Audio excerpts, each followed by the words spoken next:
gūdžiais 2007 metais, kai dar kūrėsi sostinės krepšinio mokykla, kilo visiems suprantamas klausimas.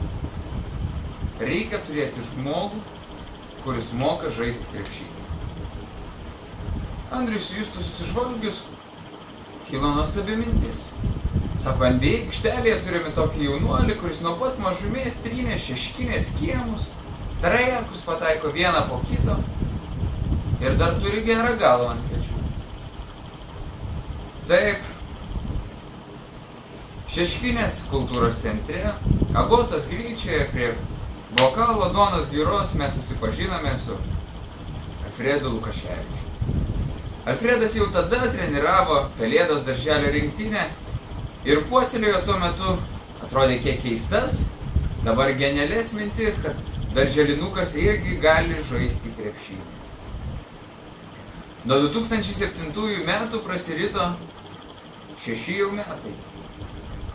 Iš to NBA aikštelė trinančio jaunuolio išaugo visas vyras. Neaišku kokiais keliais, tikrai ne per lovą, jisai padarė karjerą.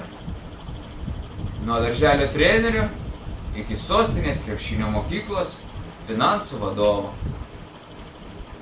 Alfredas Lukaševičius, persversdamas į savo 26 metus ir tai paminėdamas 4 amžiaus, sugeba per vieną dieną padirbti sostinės krepšinio mokyklos finansų vadovų, Balsių vidurinės mokyklos ekonomikos mokytojų, Vilniaus Gedimino technikos universitete apsiginti geriausią magistranto laipsnį, tam pačiam Vilniaus Gedimino technikos universitete per dieną aplankyti 2 valandų alinančią treniruotę pas Gintarą Šerkšną. Galiausiai po visų darbų jisai pargrįžta namo ir dar paskaipina gerą valandą su Pilaitėje besilsinčia Julija. Argi negeras gyvenimas, jeigu jaunuolis tiek daug suspėja per 24 valandas? Kas jo laukia toliau? Pagal indų išmintį pirmi 25 metai išsimokslinimui. Išsimokslinti jau išsimokslinai. Antrieji skirti sukurti šeimai. Alfredai Lukaševičiau. Treneris Karolis Čyžius ruošiasi 2021 metų gimimo jaunuolių komandą pagaliau atvesti į čempionų, laimėti čempionų taurę.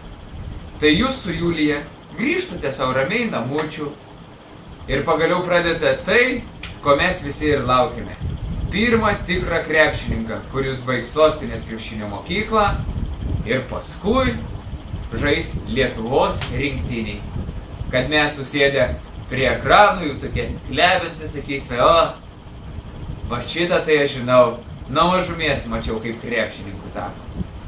Sveikinu su gimtadieniu. Džiaugiuosi, kad sostinės krepšinio mokykloje subrendo toks puikus vyras. Linkėjimai. Šiandien iš Indijos, rytoj iš Nepalo. Ate.